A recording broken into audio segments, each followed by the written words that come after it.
So hello everyone, welcome back to another video. তো বেশ কিছুদিন ধরে একটা বিষয় নিয়ে চারিপাশে দেখছি বলছে যে শাকিব খানের বরবাদ নাকি এমন একটা সিনেমা যেখানে এত রক্তপাত এত ব্লাডপাত থাকার পরেও তারপরেও সিনেমাটাকে কিভাবে সেন্সর থেকে আটকানো হলো না, কিভাবে এ করা হলো। এইরকম কাইন্ড অফ সিনেমা যেখানে প্রচন্ড পরিমাণে ডার্ক একটা ক্যারেক্টার, প্রচন্ড ভায়োলেন্স জিনিস আছে, তারপরেও এই জিনিসগুলো কেন করা হলো না। তো বলে রাখি তাদেরকে এই বিষয়টা, এবং অনেক জায়গা থেকে কিন্তু নাম্বার অফ শোজও কিন্তু কমানো হচ্ছে এক্স্যাক্টলি এই জিনিসগুলোর জন্য। তো বলে রাখি তাদেরকে এই জিনিসটা, দেখো একটা সিনেমা দিয়ে যদি অনেক কিছু চেঞ্জেস হয়ে যেত, একটা সিনেমা দিয়ে যদি মানে থিঙ্কিং সমস্ত কিছু চেঞ্জেস হয়ে যেত, তাহলে একটা হয়তো আমি বলতে পারি যে একটা অ্যানিমেল বা একটা বরবাদ বা একটা মার্কো, সেগুলো হয়তো সমাজের জন্য হয়তো ভুল মেসেজ প্রদান করতে পারে, সেগুলো হয়তো সমাজের জন্য একটা বাজে ইম্প্যাক্ট ফেলতে পারে।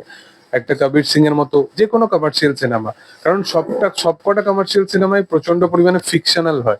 কোনো কমার্শিয়াল সিনেমা কিন্তু একটা রিয়েলিস্টিক ভার্সন হয় না। এবং রাম গোপাল ভার্মা তো তাহলে এক্সিস্টই করে না, এই হচ্ছে ব্যাপার। গোপাল ভার্মা, সন্দীপ রেড্ডি বাঙ্গা এরা তো এক্সিস্টই করে না। তাদের জন্য যে কোনো সিনেমা, সেটা যদি সমাজের জন্য একটা বাজে জিনিস, বাজে মেসেজ যদি প্রদান করে থাকে, তাহলে আমি একটা কথা বলবো যে সমাজের জন্য যে সমস্ত মানুষ মানে যে সমস্ত সিনেমাগুলো যেগুলো ভালো মেসেজও দেয়, সেগুলো দিয়ে কি আদৌ ভালো মেসেজ মানে প্রদান হয়?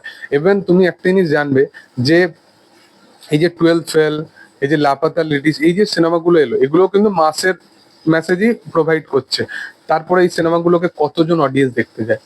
এই সিনেমাগুলো তো বক্স অফিসের সবকটাই ফ্লপ। সুপার বয়েস অফ মালেগাঁও বেশ কিছুদিন আগে এলো, দুর্দান্ত একটা সিনেমা হয়েছে। মানে আমি তো প্রিভিয়াসলি লাপাতা লেডিস এই সিনেমাগুলোর পর মানে লাস্ট এরকম কাইন্ড অফ একটা সিনেমা দেখলাম যার মিডিলে আমি কোনো ভালো সিনেমা দেখিনি। এরকম কাইন্ড অফ সুপার বয়েস মালেগাঁও একটা সিনেমা হয়েছে।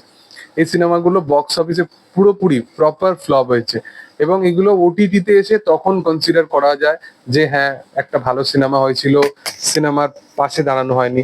আজকে যদি সিনেমার পাশে প্রপার যদি ভালো মেসেজ প্রোভাইড করে এরকম সিনেমার পাশে যদি দাঁড়ানো হতো, তুমবার রিলিজ করার প্রয়োজন হতো না। এবং ক্রেজি ক্রেজি সিনেমাটা, যে সিনেমাটা সোমসা সেকেন্ড টাইম নিয়ে এলো, সেই সিনেমাটাকে কে ভালোবাসা দিয়েছে? সিনেমাটা তো স্ট্রাগল করেছে, নাম্বার অফ শো সিনেমা পায়নি, 10 কোটি এরকম।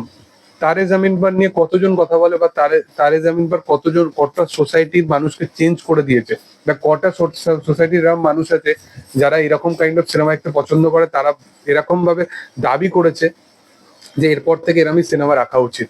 তো কি হয় না, যেগুলো ইম্পর্টেন্ট জিনিস আমরা সেইগুলোকে রেকটিফাই না করে ফালতু যে সমস্ত জিনিসগুলো, সেগুলোকে প্রচন্ড পরিমাণে আমরা প্রাধান্যতা দিয়ে থাকি। সেই জন্যই আজকে সামাই রায়নার মতো একটা কমেডিয়ান যেটা ভুল করে ফেলেছে, সেটা অবশ্যই সেটার কোনো মানে মানে ভাবনা চিন্তার বাইরে।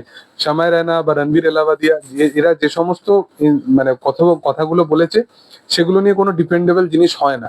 বাট তারা যেটা করেছে, তার জন্য তারা মানে এত ক্রাইম করে, তাদের যে হ্যারাসমেন্টটা ফিল করতে হচ্ছে না, সেটা মানে তারা ডিজার্ভ করে না। এর থেকে অনেক আরো আরো ম্যাটার আছে যেগুলো মানে জাস্ট বলতে চাই না আর কি, এই হচ্ছে ব্যাপার। তো যাই হোক, তোমাদের কি বক্তব্য বিষয়টা নিয়ে সেটা তোমরা অবশ্যই কমেন্টে জানাতে পারো। ভিডিও ভালো লাগলে অবশ্যই লাইক শেয়ার সাবস্ক্রাইব করে দিও। Thank you all, by.